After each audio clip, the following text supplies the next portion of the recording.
하나님 아버지, 우리가 십자가 군병되어서 예수를 섬기는 자들입니다. 신앙의 길, 좁은 길인데 이 진리에 대하여 늘 마음이 새롭게 되게 하사 이 길을 걸어가는 데에 늘 깨어있는 거룩한 집중력을 더하시옵소서. 예수님의 이름으로 기도드립니다. 아멘. 하나님 말씀 출애굽기 25장 30절입니다. 상 위에 진설병을 두어 항상 내 앞에 있게 할지니라. 오늘 말씀의 제목은 떡상입니다. 떡상. 네. 이제 지성소 안에 있는 법궤와 속죄소에 대한 이야기를 했고, 오늘은 성소에 있는 떡상에 대한 이야기를 하려 합니다. 떡상은 지성소가 아닌 성소에 있습니다. 성경에서 성소에 있는 성물 가운데, 성소에는 여러분 세 가지 성물이 있지 않아요? 등대와 분향단과 떡상이 있는 걸 우리는 알고 있습니다. 성경에 성소에 있는 그 성물 가운데 가장 먼저 소개된 것이 이 떡상이라는 것은 어쩌면 좀 의외인 것 같습니다. 저의 경우에는 좀 의외인 것 같습니다. 저는 당연히 등대부터 소개가 될 줄 알았어요. 왜냐? 지성소와 성소, 특히 이 성소는 빛이 한 줄기도 들어오지 못하는 곳이거든요.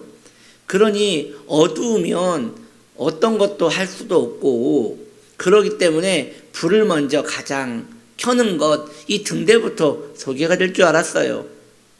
그런데 오늘 성경은 떡상이 먼저 소개되어 있는 것입니다. 왜 그런 것일까 생각해 볼 때 그 이유는, 사람은 어두워도 살 수 있어요.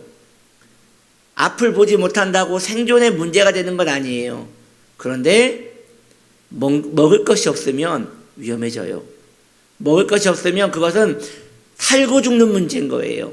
그래서 저는 생각할 때 이 부분이 왜 떡상이 먼저 소개되었을까를 생각해 볼 때, 이렇게 성경에서도 가장 중요한 것이 영적인 식량을 이야기하는 것이 아닌가라는 생각을 해보았습니다. 이 떡상에는 떡이 12개가 진설되어 있습니다. 12개가요 차곡차곡 호빵같이 이렇게 쌓여서 6개 이렇게 쌓여 있습니다. 그래서 총 12개가 진설되어 있는데, 떡이 12개인 이유는 이스라엘 12지파를 상징하는 것입니다. 그리고 이스라엘 12지파는 오늘날 하나님 앞에 서 있는 모든 그리스도인들을 상징하는 것입니다.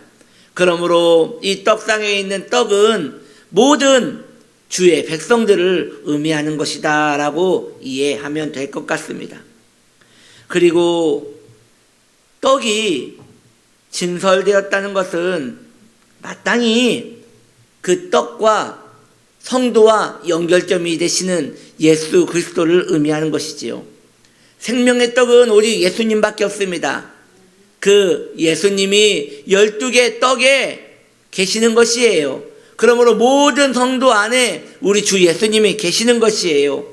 그러므로 성도는 무엇을 먹고 무엇을 입으면 하는 것이 아니라 당연히 예수 그리스도를 먹고 살아가는 것이 성도의 삶이며 구원받은 사람의 마음가짐인 것입니다. 그리고 떡이 진설되었다고 했는데 엄밀히 말하면 그게 떡이 아닙니다. 왜냐? 우리가 생각하는 떡은 말랑말랑하고 부풀어 올라있는 그런 것이 떡이 아니겠습니까? 그런데 무교병이에요. 무교병이라는 것은 누룩이 들어가 있지 않는, 즉 이스트, 펌핑되는 그 이스트가 들어가 있지 않는 하나의 그 딱딱한 과자에 가까운 것이에요. 학자들의 주장에 의하면 이것은, 여기서 말하는 이 떡, 이것은 바늘구멍이 나죠. 바늘구멍이 송송송 뚫려 있는 비스킷과 같을 것이다 라고 주장하는 학자들도 있습니다. 이러한 주장은 매우 신비로운 접근인 것이지요. 이 비스킷 같은 그 과자에 바늘구멍이 송송송송 놔져 있다는 것은 우리 주 예수님이 못에 찔려 우리를 구속하신 그것을 또 하나 예표하는 것이 아닌가라는 생각을 해봅니다. 이러한 접근법은 참으로 즐거운 접근법이 아닌가 싶습니다. 성도에게 성경에 대한 더 즐거움과 호기심을 가져다주는 즐거운 접근법인 것이지요. 그러나 이제 편의상 우리는 떡이라고도 부르고 빵이라고도 부르지만 여튼 이것은 우리가 현대에서 생각하는 말랑말랑하고 부드러운 그런 떡과 같은 것이 아니라 딱딱한 비스킷에 가까운 구멍난 그런 딱딱한 무교병이라는 것을 말씀드립니다. 그리고 이 12개의 떡은 7일간 성소에 놓아져 있다가 교체가 되었어요.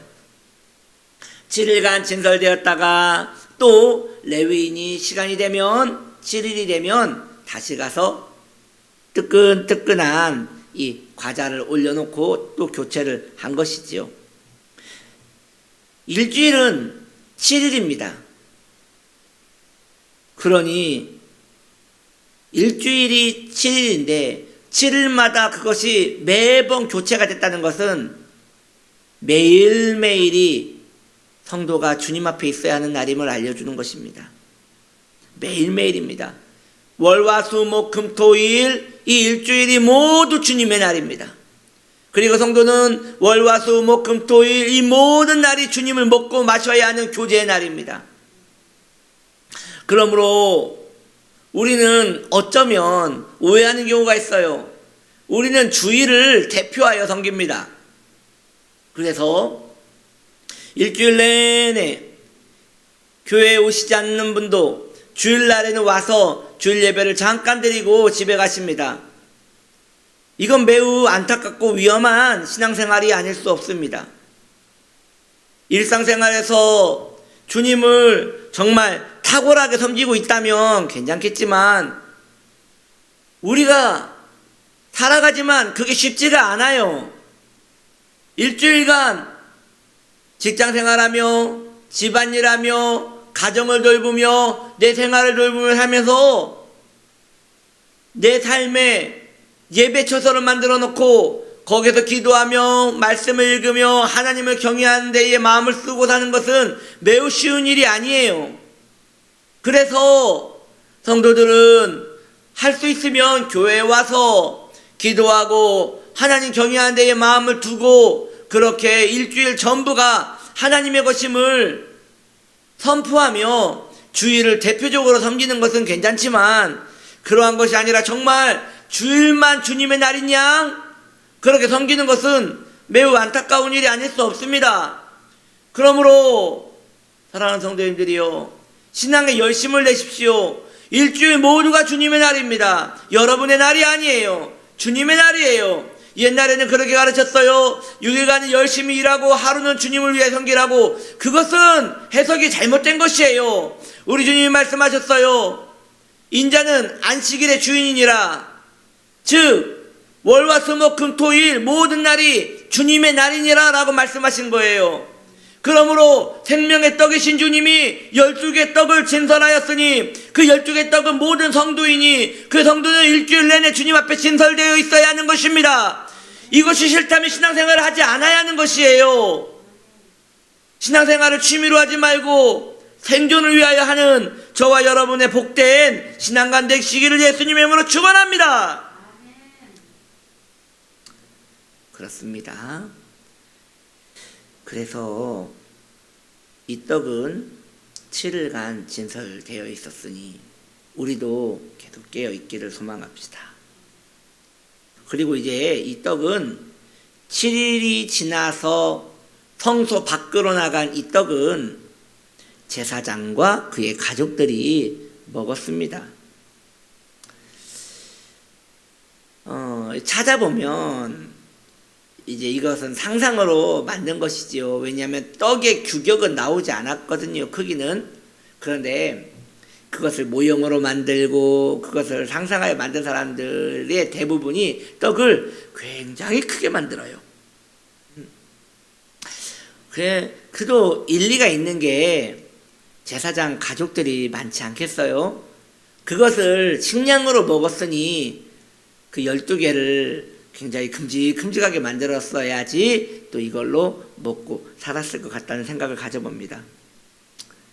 제사장과 그의 가족들이 먹었다 하였습니다. 이 세상 끝나는 날 7일이 끝나고 이 세상의 시간이 끝나고 성도가 이 세상을 떠나는 날 우리는 예수 그리스도 대제사장이신 예수 그리스도와 가족이 되어 영원한 교제를 누릴 것입니다. 이 큼직한 무교병을 들고 주님 앞에 서게 될 것입니다. 자, 오늘은 이 떡상에 대한 상징이 매우 많았어요. 그래서 잠시 정리를 해드립니다. 1. 성소에는 떡상이 가장 먼저 소개되었습니다. 2. 떡상에는 떡이 12개로 진설되어 있었습니다. 3. 엄밀히 말하면 떡이 아니라 무교병이라 하였습니다. 4. 이 떡은 7일 만에 교체되었습니다. 5. 교체된 떡은 제사장과 그의 가족들이 먹었습니다. 이렇게 떡상에 대한 의미를 마음에 품고 기도하면 좋겠습니다. 기도합시다. 하나님 아버지, 우리의 생명의 떡 대신 예수 그리스도께서 우리 안에 계십니다. 이 떡은 매일매일 먹어야 합니다. 주님과 거룩한 교제를 사모하는 우리에게 하여 주시옵소서. 예수님의 이름으로 기도드립니다. 아멘.